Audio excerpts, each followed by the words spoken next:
So, you want to see what Jenny's younger, heavier, not as cool version of a bike looks like? This is it. It's the Trek 520. Let's get on topic.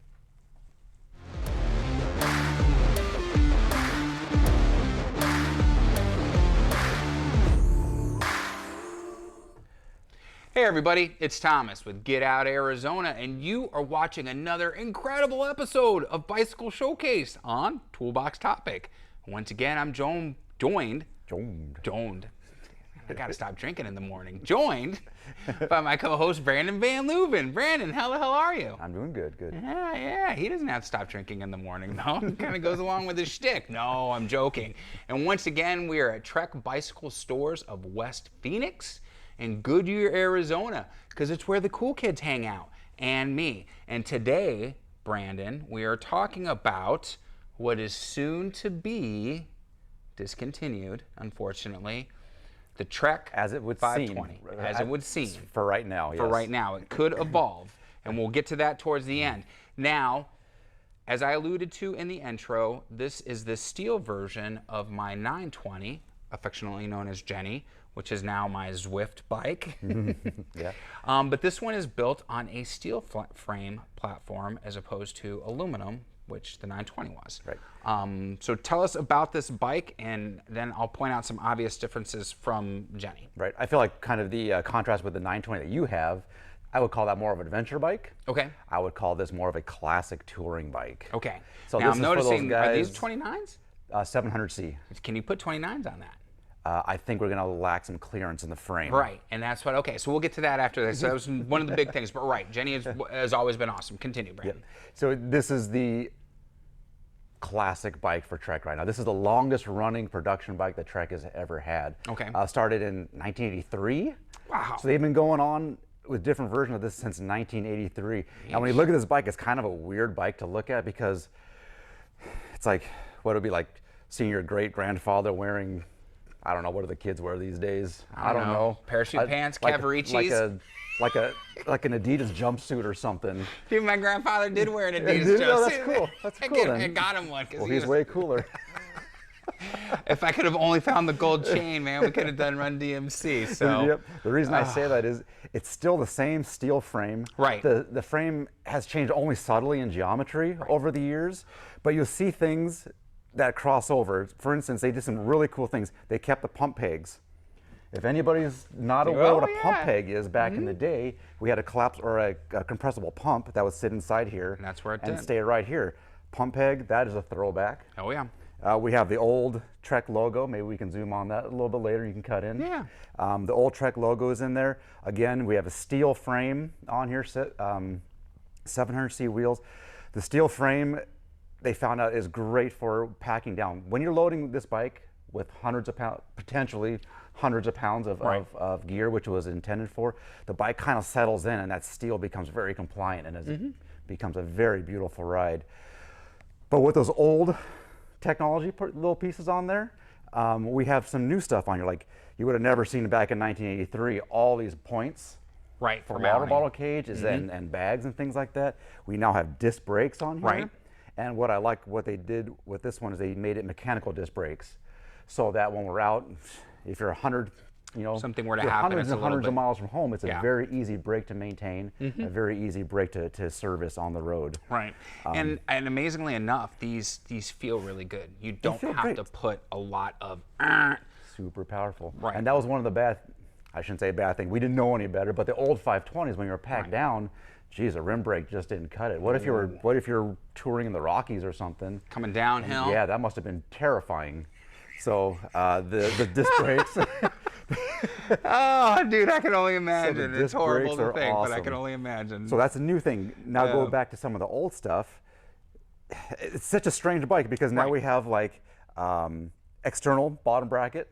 So we have the external bearing bottom bracket, but we still have a 3x drivetrain on there. Right. So obviously that 3x drivetrain is great for those super low gears, but you know as well as I do, 3x is dead. It is is. dead, and we'll get to that after we talk about the different things. But But it it certainly, works. In this does. case, it works fantastic because we can get some ultra low gearing on this bike. We only have 9 in the back. Right. So, Well, and we have 9 in the back because we got a 3x up front. right, right. But if you want to go to more in the back, you have to change the hub to accommodate that 11 or 12 potentially, speed. yeah. And then you'd have to change your gearing up front. Again, we'll go into this. Those guys towards got that all figured Yeah. out. Yeah. And then I don't recall what exactly the racks they came with back in '83 or the following models, but you got some nice robust racks on here. They came with some Absolutely. kind of rack, but not like these guys. These guys, No, these these guys have are multiple really mounting points. sturdy, and they're And- really nice. And I will tell you guys, before Jenny became the Zwift bike, and I did all the 3D fitment on her and everything like that, these racks, God, fucking built like tanks.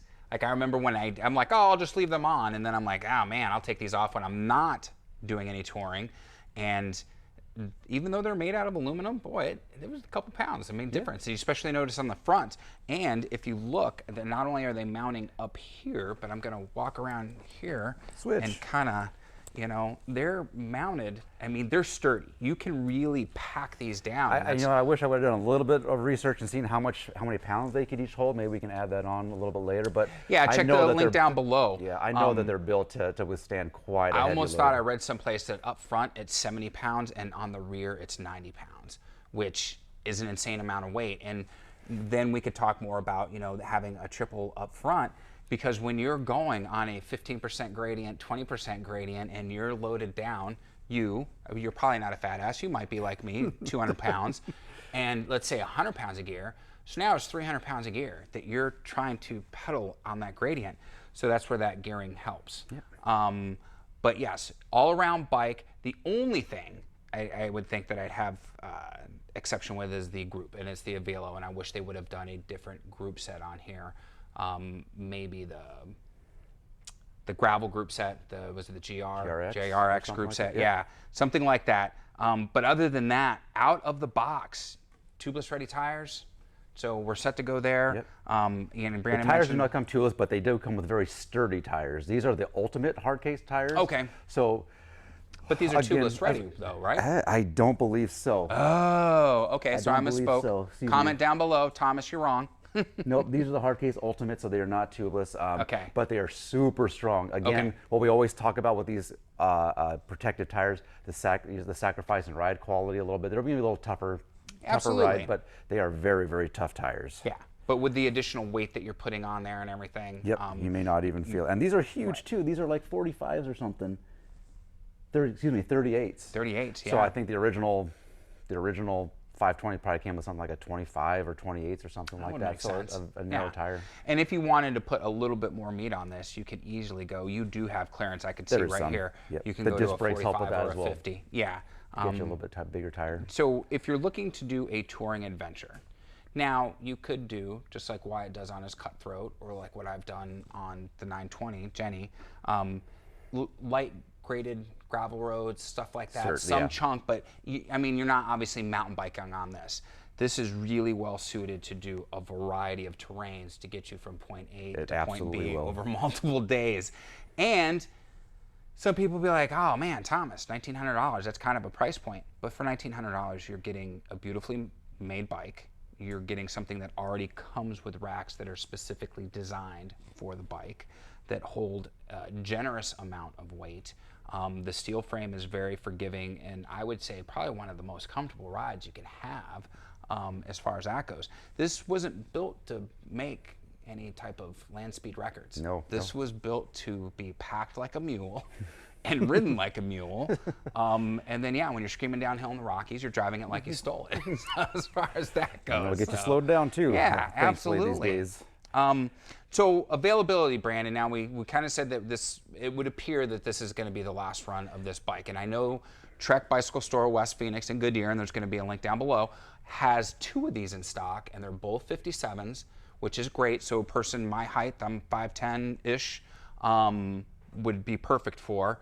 And you have a red and a blue one, although the blue one doesn't have the rear rack. Yeah, the blue one is the Grando version. Okay. So more of a gravel tire on there, and you only get I think a front rack. Yeah, on you don't there. get the rear a rack. few other little changes. There's all but stuff you can add to it and everything like that. But there's 2 in stock, so if you're interested, definitely come down, check it out. because as we give see it a now, full if you look ride. at our availability chart, it just says sold out for these bikes, which isn't a good thing. Never a good sign for a bike. So I hope they do something like this in the future, because I think there's a place for it. Absolutely. For sure. But would right really now, like to see it I couldn't tell you the future of this bike. I would really like to see it evolve, and at some point we'll have the 2022 checkpoint on Bike Showcase.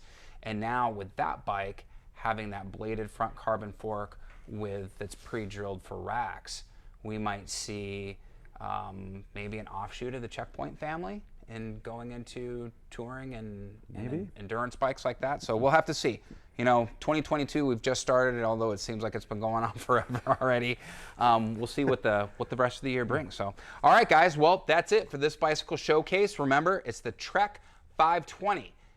There's 2 of them. Come down and check it out.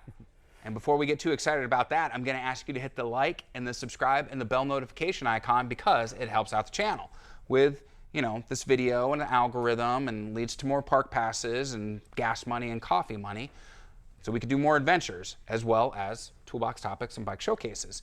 There's also going to be a link down below for Trek Bicycle Stores of West Phoenix. Click that link, follow that link, because if you have any questions about this bike, anything that you've seen on Toolbox Topic or Bike Showcase, you can call down. Brandon and his guys will be more than happy to help you.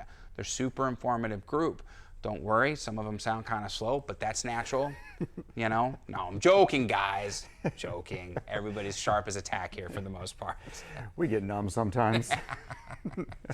Oh, Lord have mercy. There's going to be, speaking of numb, there's other links down below to our social media. The devil's work. It's going to be Instagram. It's going to be Facebook and TikTok. Follow those links. Keep up on the day-to-day affairs of Toolbox Topic Get Out Arizona, where we also post our group rides and our group hikes. The other links down are a hodgepodge. Some of them might be affiliate links, I have to tell you that, or else I'll get slapped around by YouTube. If you click one of those links and you make a qualifying purchase, we do receive a small commission. Not that you'll be charged anything more, but we do get a little slice of that pie, so it's nice. Again, helps out the channel. And that's it, guys. I don't know what else to say, except be kind to yourself and others. Be amazing stewards out on that trail. And we have to ask you, what are you waiting for? Get out Arizona. Yeah. And we'll see you on that next adventure. Take it easy, everybody. Brandon, thanks, man. Yeah. We'll see you next week.